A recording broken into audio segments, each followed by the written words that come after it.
si ça baisse, vu que je suis en investissement long terme, pour moi, le but, c'est d'acheter des entreprises le moins cher possible pour que dans 20 ans, elles soient à leur maximum de performance, surtout si ces entreprises qui ont montré qu'elles étaient capables de résister dans le temps et qu'elles avaient des résultats financiers très bons. Bonjour à tous, j'espère que vous allez bien et que vos finances vont très bien. J'aimerais qu'on parle un peu d'actualité. On a énormément de baisses sur les marchés en ce moment, donc je vais vous expliquer dans cette vidéo qu'est-ce que moi je compte faire, quelles sont mes prévisions pour l'avenir et en tout cas, voilà, comment réagir en cas de marché baissier. Là, vous le voyez sur cet écran, on a la grille des différentes entreprises du S&P 500, notamment les 7 magnifiques. On voit en rouge des gros carrés parce que c'est des grosses capitalisations boursières. Là, vous voyez que sur les 3 derniers mois, Microsoft a perdu 13%, Nvidia 21%, Apple 15%, Amazon 15%, Google 21%, Tesla moins 42%, Meta qui s'en sort plutôt bien après 3 mois, moins 5%. Pour moi, c'est pas forcément une surprise parce que, j'avais, déjà repéré que ces entreprises étaient, hyper valorisées. Alors ça veut pas dire qu'elles sont mauvaises, hein, elles ont toujours des résultats financiers, très positifs avec beaucoup de marge et cetera.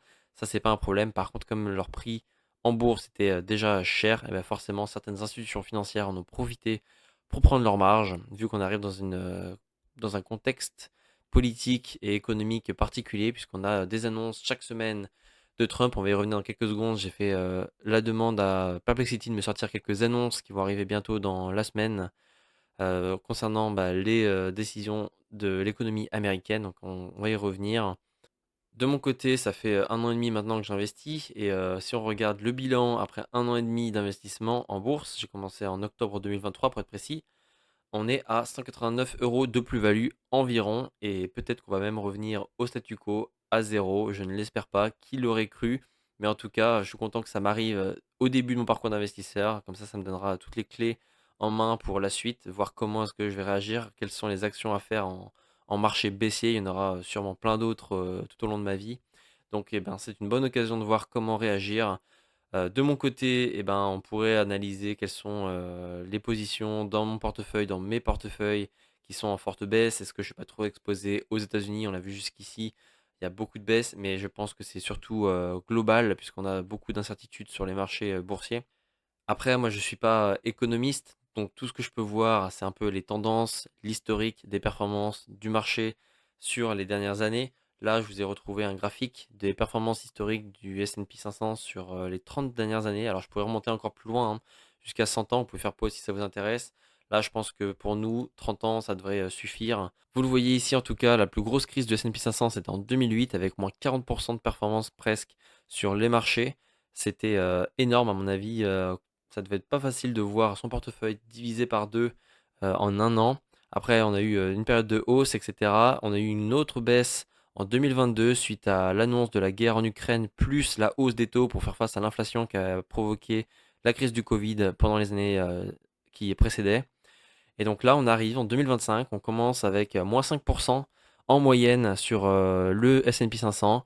Est-ce que ça peut descendre encore plus bas? En tout cas, moi, qu'est-ce que je compte faire avec mon profil et mes investissements? Eh ben, c'est tout simple. Comme on ne peut pas prédire le marché, on ne peut pas savoir à l'avance ce qui va se passer, eh ben, on va continuer d'investir régulièrement. Et j'ai envie de dire, si ça baisse, vu que je suis en investissement long terme, pour moi, le but, c'est d'acheter des entreprises le moins cher possible pour que dans 20 ans, elles soient à leur maximum de performance, surtout si ces entreprises qui ont montré qu'elles étaient capables de résister dans le temps et qu'elles avaient des résultats financiers très bons. Et donc c'est ce que je vais faire pendant ces baisses. Pour moi, c'est juste les soldes. Donc je vais continuer d'investir régulièrement. Là, j'ai préparé une cartouche d'investissement pour ce mois de mars. On va mettre une grosse cartouche dans le S&P 500 sur mon compte de Giro. Pourquoi mon compte de Giro? Parce que c'est l'un des courtiers que je compte avoir sur le très long terme, qui me permet de pouvoir faire une sorte de crédit lombard. Je ne sais pas si vous connaissez. C'est un crédit qui vous permet de faire un emprunt en mettant en contrepartie votre portefeuille. Donc plus vous avez un gros portefeuille, plus vous pouvez emprunter. Et à l'avenir, qui sait si j'aurai besoin de cette option, de ce crédit, si jamais je prévois un crédit immobilier ou une réparation, etc.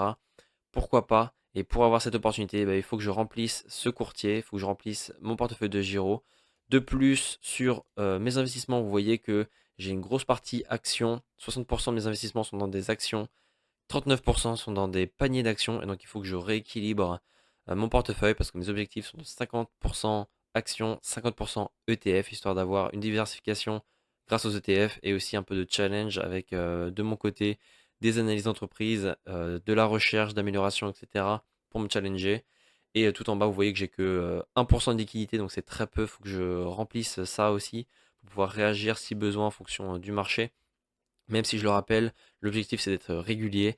Donc c'est ce que je prévois. Là, cette cartouche va aller, comme je le disais, dans le S&P 500.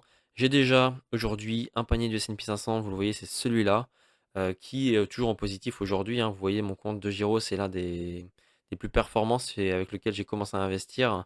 Là, on voit que j'ai une plus-value de 1249 euros, mais c'est sur mes autres courtiers où j'ai commencé à investir plus récemment, où il y a des grosses baisses, forcément, parce que là, on est en pleine baisse. Donc j'ai acheté quand c'était bien cher. Et donc, bah, forcément, c'est là où il y a le plus de rouge. Je le rappelle aussi, à côté de ça, j'ai toujours mes investissements en immobilier tokenisés avec Realty. J'ai toujours mes loyers tous les lundis qui arrivent. Aujourd'hui, il n'y a que Santa Rosa qui paye avec 19 centimes chaque lundi. J'attends de voir les loyers des autres propriétés qui devraient arriver d'ici peu. Et en plus, j'ai commencé à investir dans les projets proposés par Realty. Donc là, c'est des biens immobiliers qui ne sont pas encore construits. En tout, j'ai donné 200 $. Ça me permet de me diversifier dans le type de biens immobiliers. Au lieu d'avoir des résidences locatives, j'ai des biens immobiliers hôteliers ou villas de luxe.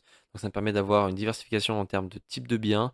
Là, je vous le rappelle aussi, j'ai un bien en Colombie avec des locations courte durée. Ça se différencie un peu de ces locations aussi résidentielles qui sont longue durée.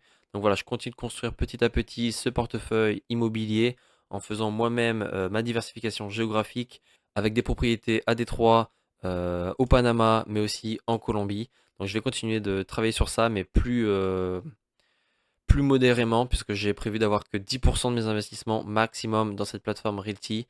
Donc forcément, si je augmente mes investissements ici, il faut aussi que je fasse la même chose sur mes portefeuilles boursiers. Alors comme je vous le disais, j'ai une cartouche de 1000 euros environ qui arrive sur ce portefeuille d'ici peu. J'espère que j'aurai le temps d'investir avant le 2 avril, mais ça me paraît compliqué.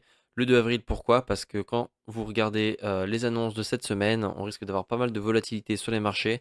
Je ne sais pas si ce sera à la hausse ou à la baisse. En tout cas, là, vous le voyez sur Perplexity. Je vais demander de me faire un petit résumé des annonces qu'il y aura, en tout cas, qui vont impacter les marchés boursiers. Je vous laisse faire pause si ça vous intéresse, mais moi, celle qui m'intéresse le plus, c'est celle du mardi 2 avril, où là, on aura les mesures tarifaires qui vont, oui ou non, impacter les marchés automobiles. Et l'automobile, vous le savez, ça a beaucoup d'impact, pas seulement sur les voitures, mais aussi sur tous les constructeurs de semi-conducteurs, etc., qui participent à la construction des voitures. Et donc, ça aura forcément un impact sur la bourse. Et donc, c'est ce qu'on va voir. Est-ce que je dois acheter avant, après? Je ne peux pas savoir. En fonction si Trump va au bout de ses tarifs, ça va forcément avoir un impact. Je le rappelle, on ne peut pas prédire ce qui va se passer. Donc, de toute manière, moi, je vais mettre une cartouche dès que j'aurai reçu les fonds. Je vous tiens au courant. En tout cas, si vous voulez commencer à investir ou à suivre vos portefeuilles d'investissement, il y a des liens dans la description pour commencer à investir. Je ne le rappelle une dernière fois, je ne suis pas conseiller en investissement financier. Je vous montre tout simplement mon parcours d'investisseur. J'espère que ça vous est utile pour vous comparer un peu, voir commencer la vie d'investisseur. Moi, j'ai commencé assez récemment, depuis 1 an et demi, je le rappelle. Donc forcément, je fais face à toutes ces choses, je les découvre, je vous documente tout ça. J'espère que vous apprenez des choses. En tout cas, je vous tiens au courant. Prenez soin de vous, prenez soin de vos finances et à très bientôt.